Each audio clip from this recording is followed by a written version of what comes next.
Pelo sinal da Santa Cruz, livrai-nos Deus, nosso Senhor, dos nossos inimigos. Em nome do Pai, do Filho e do Espírito Santo. Amém. Meu Senhor e meu Deus, creio firmemente que estás aqui, que me vês, que me ouves.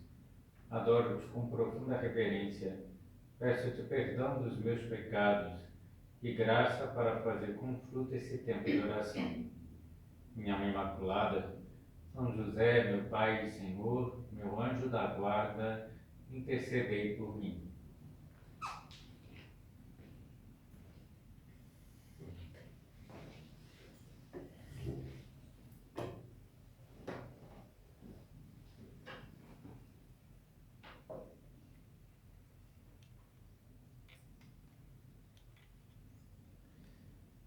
O tema previsto para o recolhimento de outubro é o santo do cotidiano.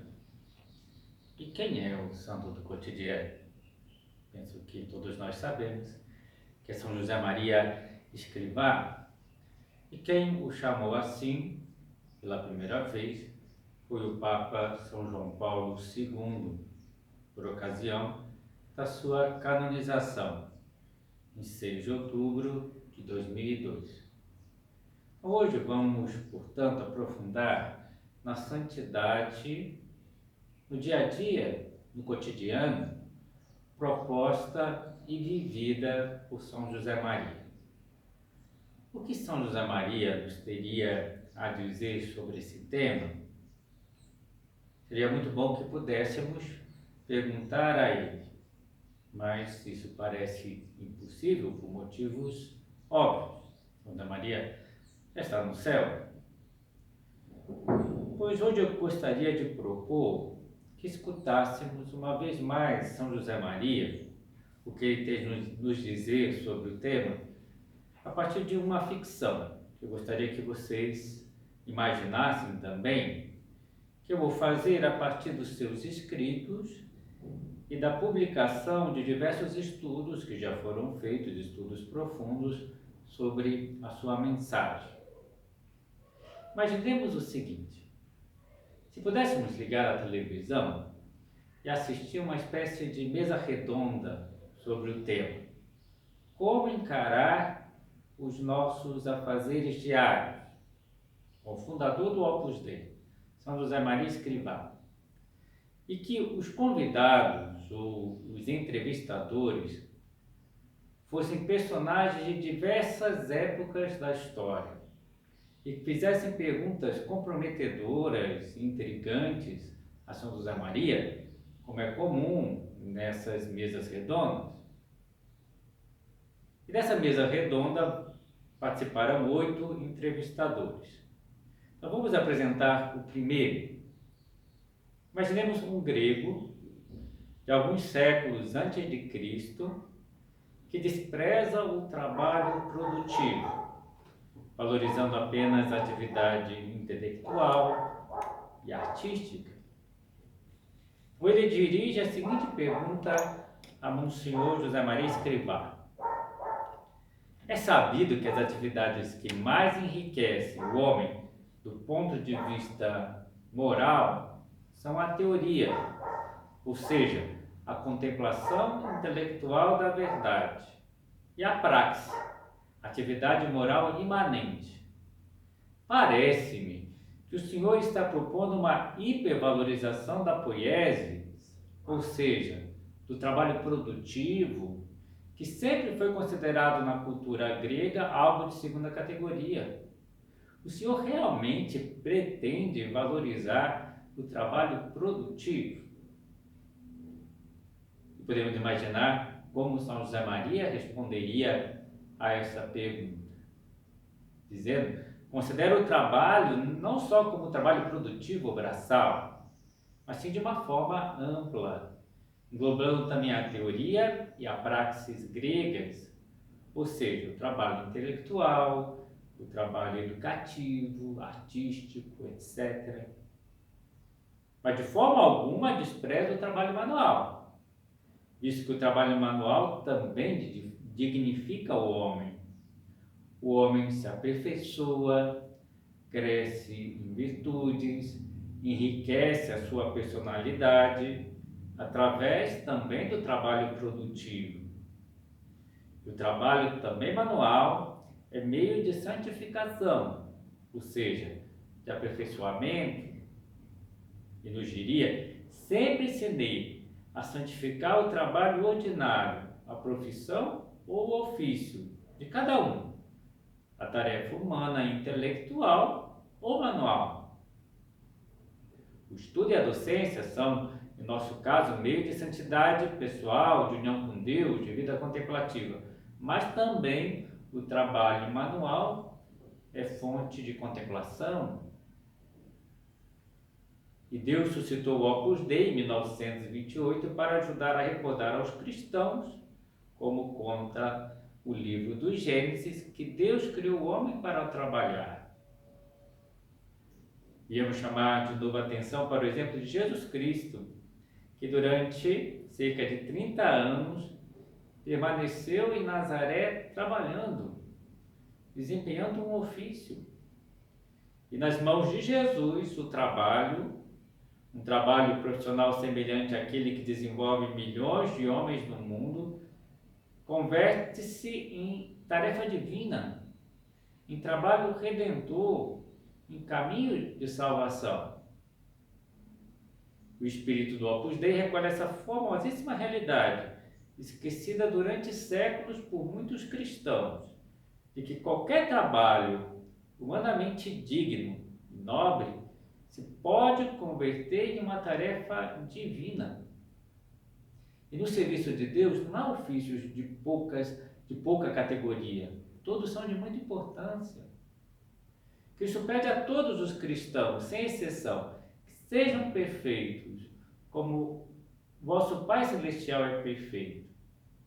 Para a grande maioria dos homens, ser santo significa santificar o trabalho, santificar-se no trabalho, santificar os outros com o trabalho, encontrar assim Deus no caminho da sua vida. E poderíamos imaginar uma réplica do grego, que não se conformaria com essa explicação de São José Maria. E talvez dissesse: o senhor não pode colocar a teoria, a praxis e a poiesis no mesmo nível. Vemos claramente que o trabalho produtivo é muito mais desgastante, gera fadiga física, necessita muito esforço, muitas vezes provoca até dores físicas.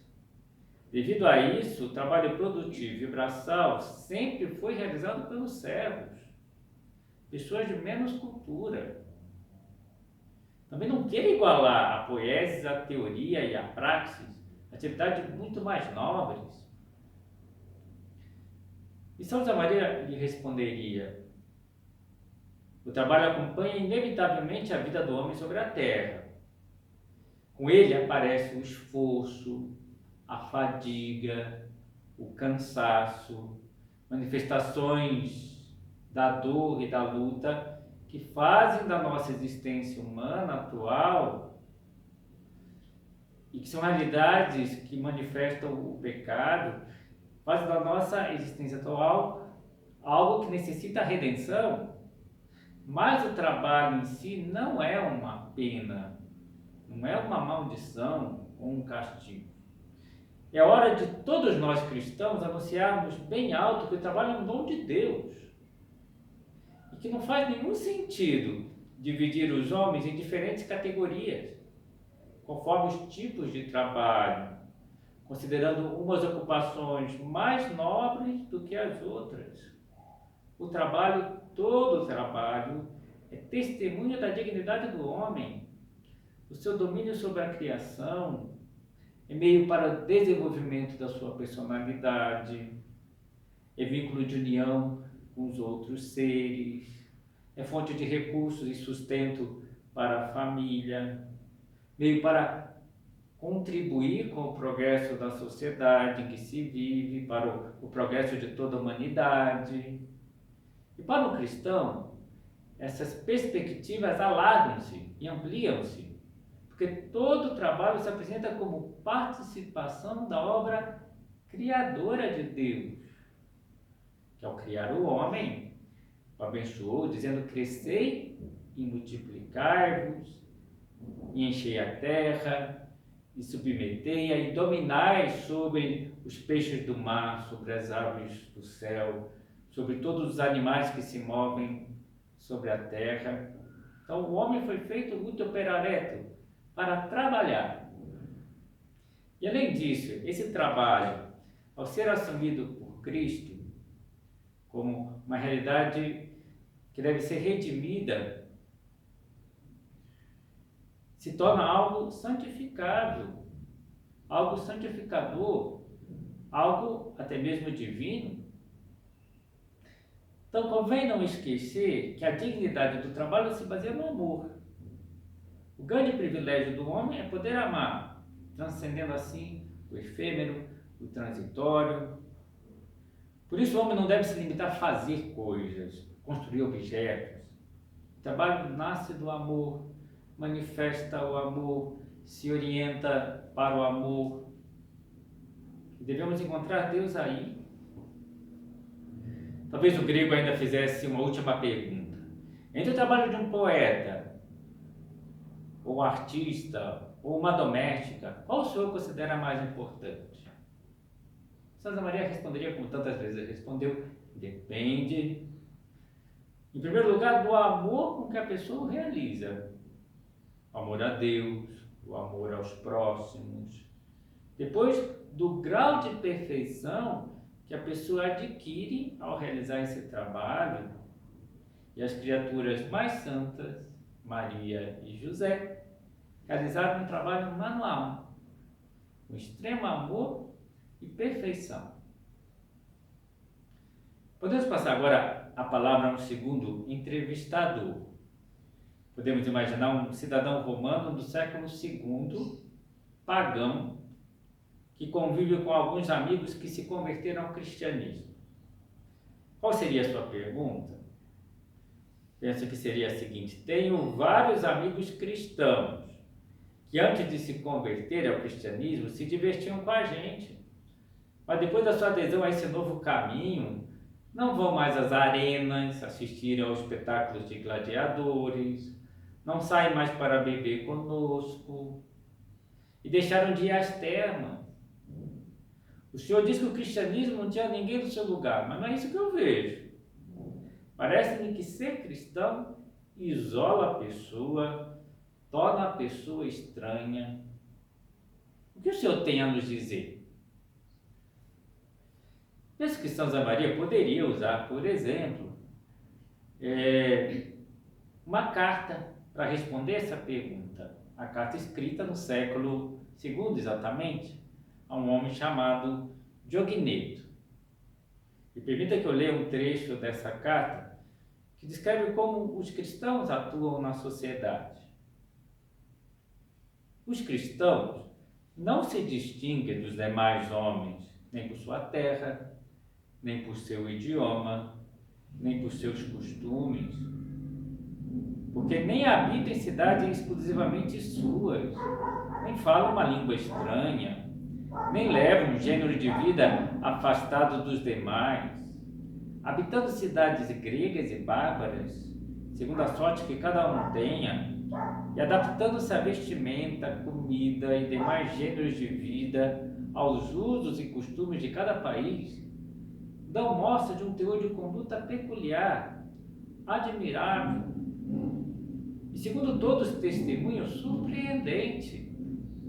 Habitam as suas próprias pátrias, mas como forasteiros.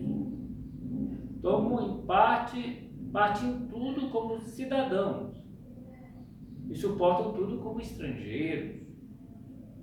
Toda a terra é para eles pátria, e toda a pátria é terra estranha. Se casam como todos geram filhos, mas não abandonam os que nascem. Hoje poderíamos dizer, né? Não matam os filhos concebidos. Põe a mesa em comum, mas não o leito, não divide a cama, outra pessoa que não seja o seu cônjuge. Estão na carne, mas não vivem segundo a carne. Passam o tempo na terra, mas têm sua cidadania no céu. obedecem às leis estabelecidas, mas com as suas vidas vão muito além dessas obrigações. Só se afastam daquilo que há de perverso e mal no mundo. Seguindo até os conselhos de São Paulo, do apóstolo, não persistais em viver como os pagãos, que andam à mercê das suas ideias frívolas. Ou, outra frase do apóstolo, não vos conformeis com este mundo, mas transformai-vos pela renovação da vossa mente. Ou ainda uma terceira, fazei todas as coisas a fim de seres irrepreensíveis e inocentes, filhos de Deus íntegros, no meio de uma sociedade depravada e maliciosa, onde brilhais como luzeiros no mundo, mas sem se afastar do mundo. Como dizia Santo Agostinho, o cristão é cidadão de duas cidades, a de Deus e a dos homens. Vive com os pés no chão e a cabeça no céu. São José Maria nos diria: tenho dito muitas vezes aos meus filhos, na linha do horizonte parece unir-se o céu e a terra, mas não, onde de verdade se junta no coração, quando se vive santamente a vida diária. Como Jesus fez e ensinou, animou-nos a rejeitarmos os falsos valores do mundo e assumir os valores cristãos. Basta pensarmos na carta magna do cristianismo, da moral cristã, que são as bem-aventuranças. Ela se sintetiza o ideal que Cristo nos marca como caminho e coloca em oposição ao padrão, os padrões e máximas do mundo. Cristo proclama: felizes os pobres. O mundo diz: felizes os ricos, que têm e consomem. Jesus prega o desprendimento do coração. Jesus diz: felizes os mansos e humildes. O mundo diz: felizes os dominadores, os que não se curvam a ninguém, os que brilham, os prepotentes. Cristo diz: felizes os que choram, lágrimas de penitência, de arrependimento, de amor à cruz. O mundo diz: felizes os que riem, bebem e fogem da dor e do sacrifício. Cristo diz: felizes os puros de coração. O mundo diz: felizes os que não têm entraves nem preconceitos para toda sorte de impurezas. Cristo diz: felizes os que têm fome e sede de santidade, de justiça. E o mundo diz: felizes os que têm fome de realização, de sucesso, de triunfo egoísta. Cristo diz: felizes os que são perseguidos por causa do meu nome. E o mundo diz: felizes os que são aplaudidos porque são abertos e tolerantes com tudo. Devemos viver nesse mundo, mas sem ser mundanos. Só não estaremos nos ambientes e lugares em que não seja possível viver os valores cristãos. E aquela pergunta, talvez São José Maria respondesse: não dá para um cristão frequentar espetáculos de gladiadores, porque não é possível viver a caridade cristã vendo pessoas se matando por puro esporte. Não dá para frequentar as termas, nem as praias de nudismo, por contradizer o pudor, o valor da castidade. Não dá para participar de certas baladas, barzinhos, pelo ambiente de ofensa contínua a Deus. Passemos ao terceiro entrevistador. Poderíamos pensar que é um adepto do gnosticismo, que é uma heresia que teve muita força no início do cristianismo e que desprezava todas as coisas materiais, que considerava a matéria má e, consequentemente, todas as realidades mundanas, como o trabalho e até mesmo o casamento. Desprezava o casamento, alguns nem se casavam. Então, um puritano espiritualista. O que ele perguntaria a São José Maria? Eu penso que perguntaria o seguinte: as Sagradas Escrituras falam abertamente que o mundo é mau. O apóstolo João diz na sua primeira epístola: não ameis o mundo, nem as coisas do mundo. Se alguém ama o mundo, não está nele o amor do Pai. E de modo mais duro e categórico, o apóstolo Tiago afirma: não sabeis que o amor do mundo é abominado por Deus? Todo aquele que quer ser amigo do mundo constitui-se inimigo de Deus. Como o senhor vem dizer agora que se deve amar o mundo apaixonadamente, que é possível buscar santidade no meio do mundo? No meio do mundo, a pessoa não acaba caindo inevitavelmente no mundanismo? Veja o que acontece com o nosso mundo, diria o puritano, né? Guerra, fome, miséria, corrupção, lavagem de dinheiro, privando populações carentes de receber um benefício importante para as suas vidas, situações de injustiça, violência, principalmente nos grandes centros urbanos, desprezo pela vida humana, se cometem abortos, eutanásias, há muito abandono de crianças e idosos, pouca atenção na educação dos filhos, e falsos valores presentes em todos os níveis da sociedade, consumismo, deslealdade, hiperinflação da sensualidade, cada um pensando nos seus interesses pessoais, quantos vícios, o mundo é mau, falaria esse puritano, está enfermo, doente de morte, e nos contagia a nós, homens, com a sua maldade. E que Santa Maria responderia a quem tem uma visão assim tão negativa do mundo? Concordaria em parte, diria, o mundo que se torna mal é o mundo dominado pelo pecado. Mas o mundo não foi criado assim. O relato da criação do mundo, o livro do Gênesis, disse que ao terminar a criação, Deus viu que o mundo era bom e era muito bom.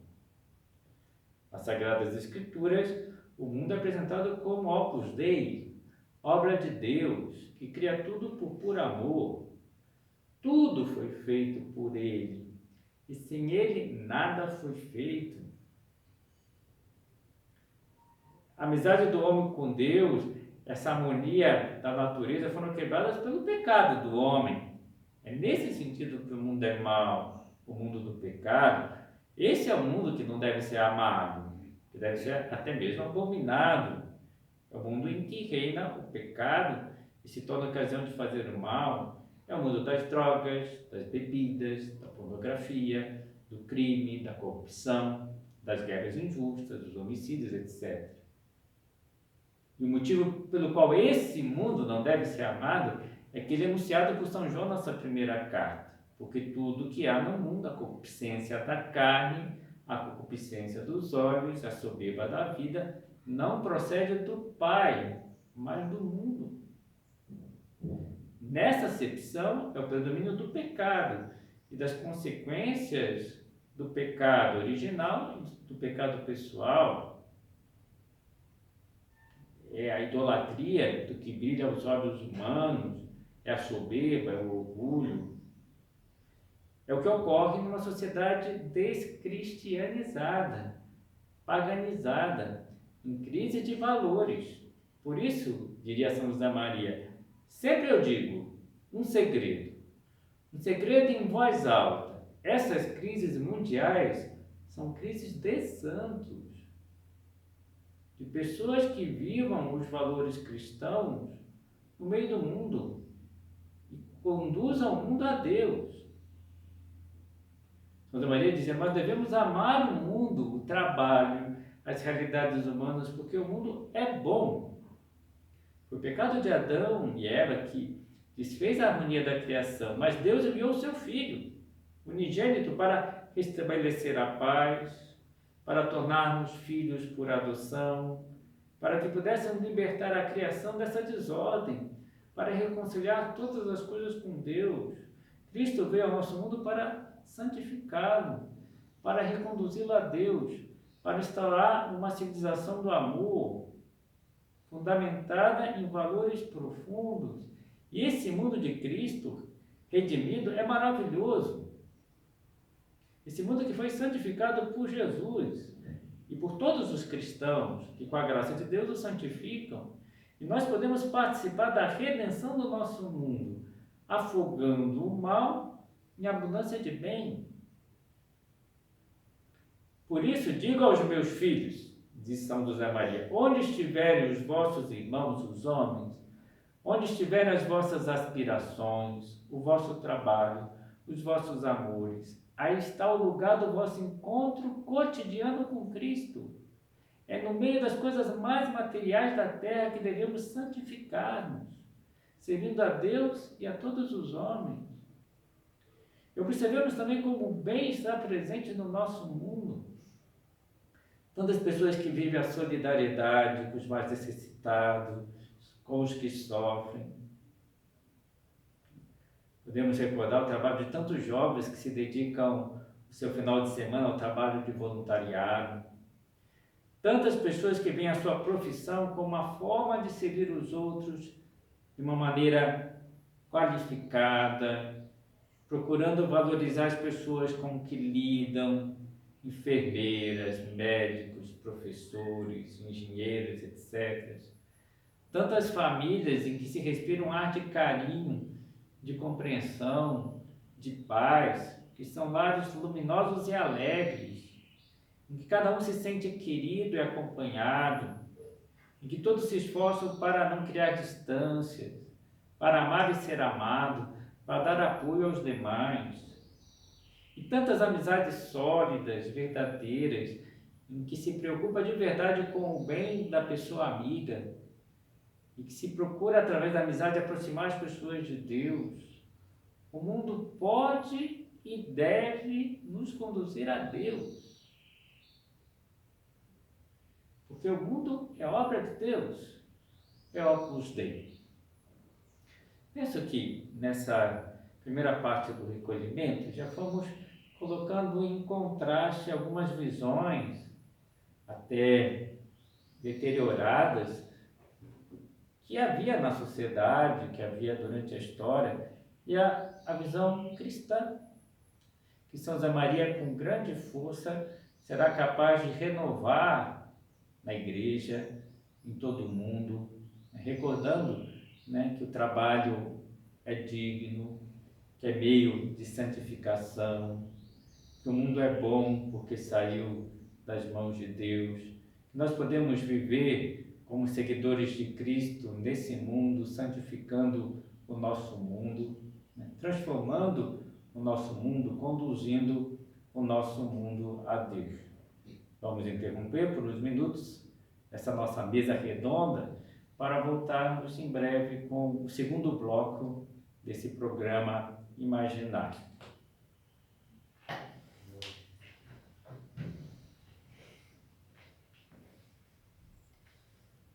Dou-te graças, meu Deus, pelos bons propósitos, afetos e inspirações que me comunicaste nessa meditação. Peço-te ajuda para os pôr em prática. Minha Mãe Imaculada, São José, meu Pai e Senhor, meu anjo da guarda, intercedei por mim.